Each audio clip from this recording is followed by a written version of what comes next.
Monday Ramble. Hi everybody, Tom from Sun Racing here with Monday Ramble. This week is a review of glorious Goodwood. What a week it was, some class racing, some fantastic performances from some top quality animals. Let's start Chad Yeomans of Betway, by the way. Delighted to have you along as always. With Stradivarius in the Goodwood Cup. Now, a lot of us said beforehand, including myself, that I thought Santiago would be the next Aidan O'Brien King of the Stayers to come and dismantle the mantle of Stradivarius. Unfortunately, that didn't happen, and Stradivarius did show once again that he is the class stayer. But I thought he didn't really have to do a lot more than he did in Ascot or, to be honest, in previous Goodwood Cups, because Santiago couldn't even get by Naif Road in receipt of all that weight. So despite the fact that it was a good performance from Stradivarius, I don't think he really told us much that we didn't already know. No, I don't think there is anything he can do now to tell us that, to teach us anything or something new from what we don't already know.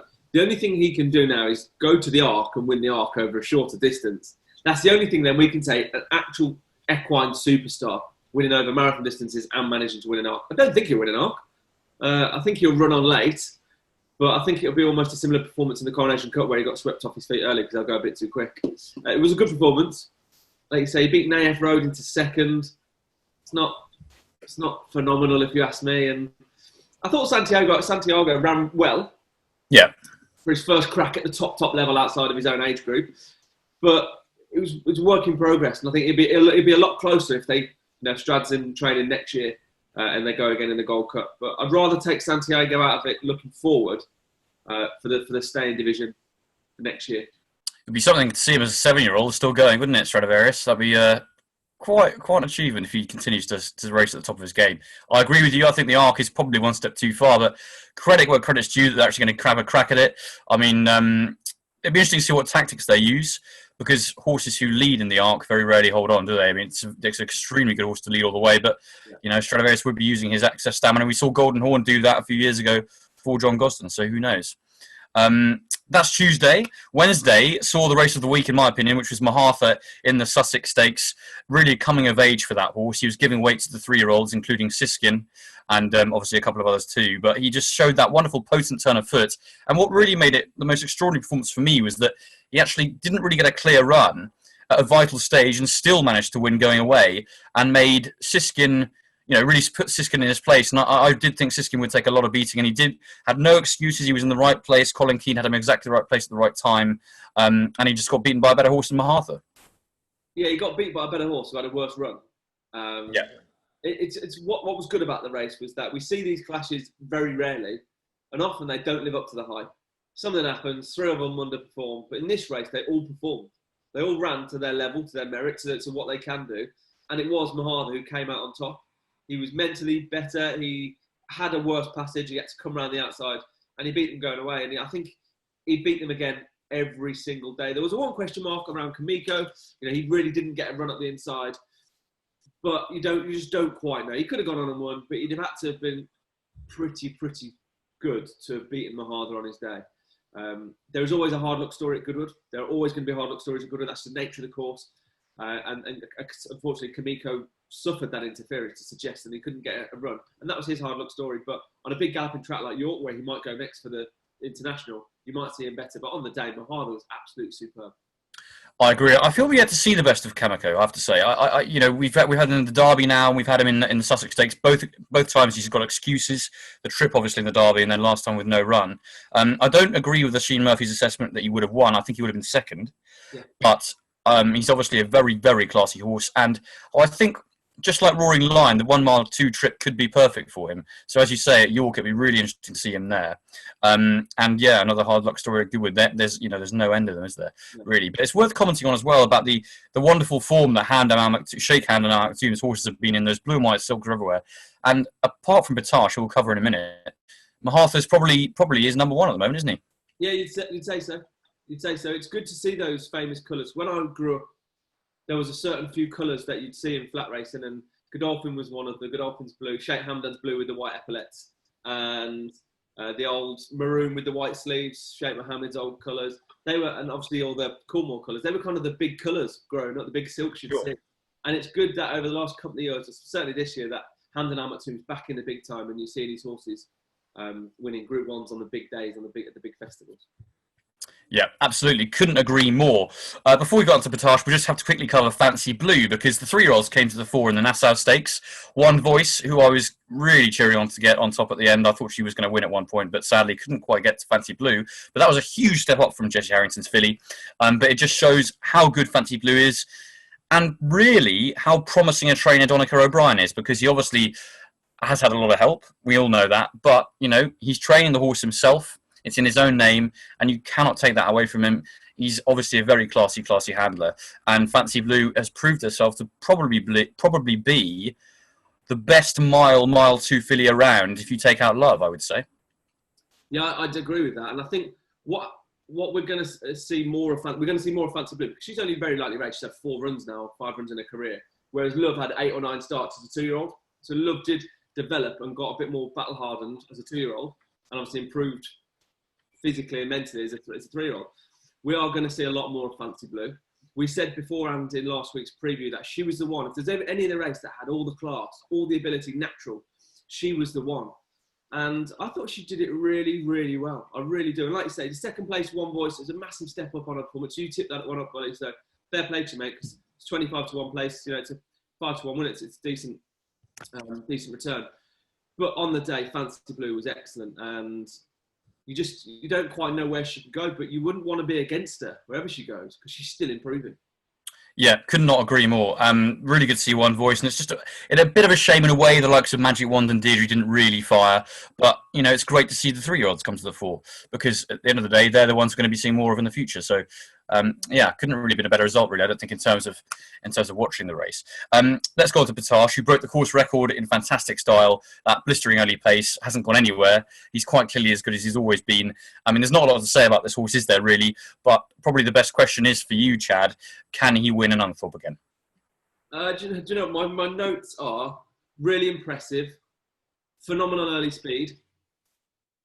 At the end of the race, he doesn't quite do enough for me. I know he did, but he was against quite a weak field. Like Ornate was close third. Yeah. And he's rated 97, I think it is. Yeah, he is 97, yeah.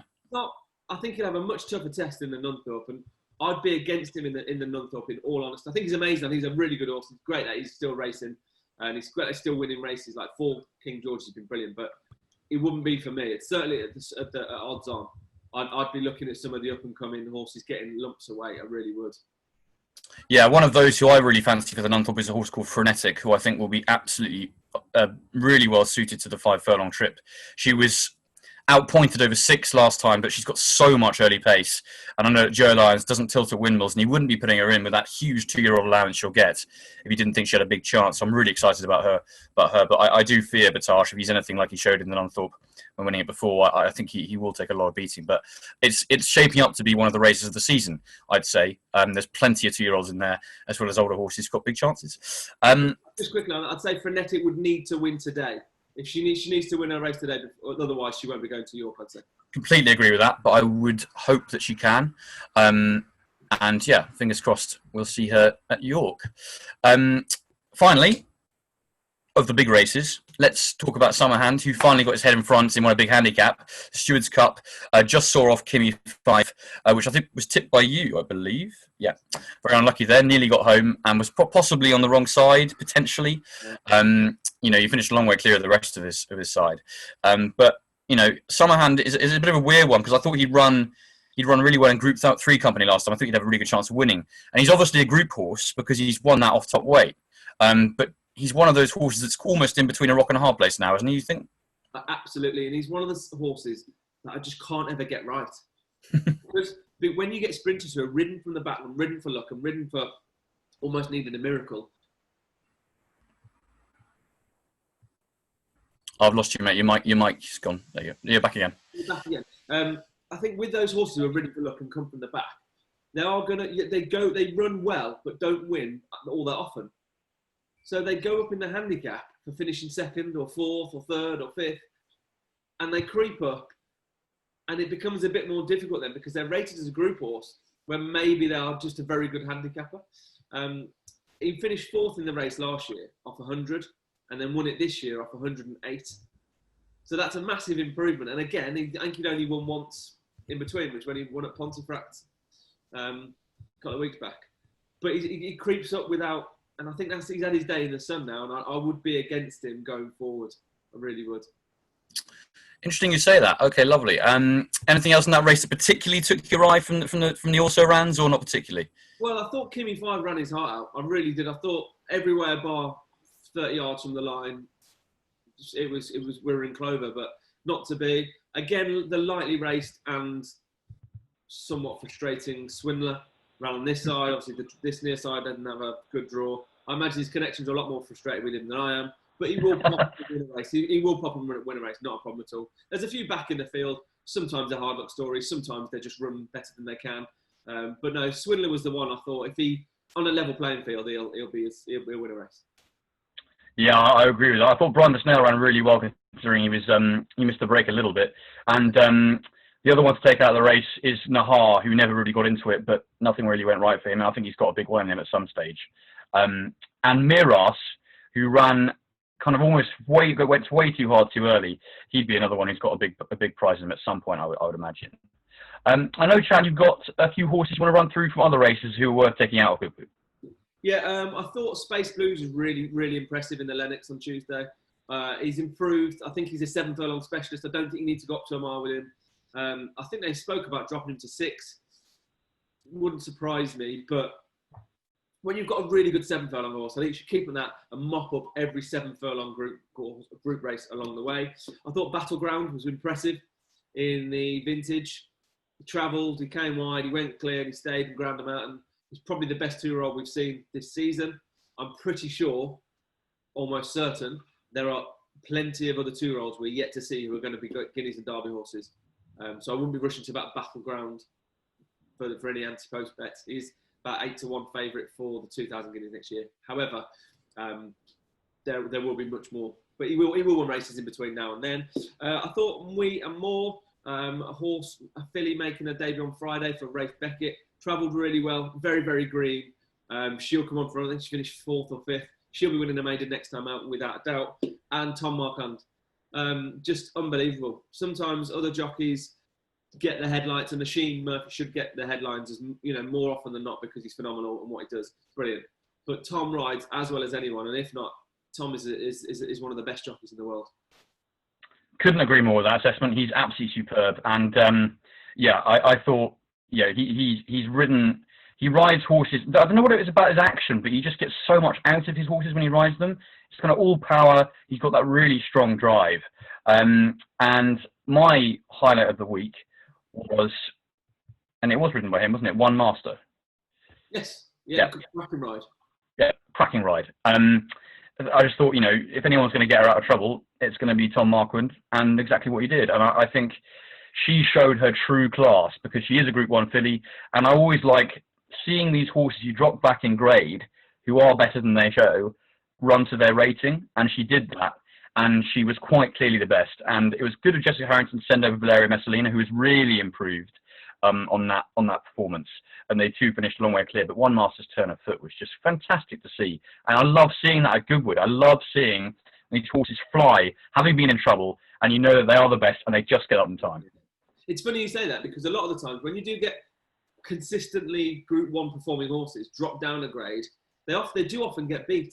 Now, I'm not too sure whether it's just they're used to going so quick or that fraction quicker in Group 1 races that when they go down in grade, they do take it a bit slower and they just struggle because they've then used to going quicker and quickly off a quick pace as opposed to quickly off a slow pace, which takes a little bit more getting and a bit more urging. But it's interesting. They do get beat a lot, but One Master well supported in the betting. And she was brilliant. So it was good to see her win, as you say. Cracking ride. Cracking ride indeed. Chad, thank you very much indeed. Really enjoyed last week, and as you say, plenty to look forward to take out in the future. And hopefully we'll see some of those horses who did win at York in the next couple of weeks. Speak to you soon, mate, and thanks to you all at home.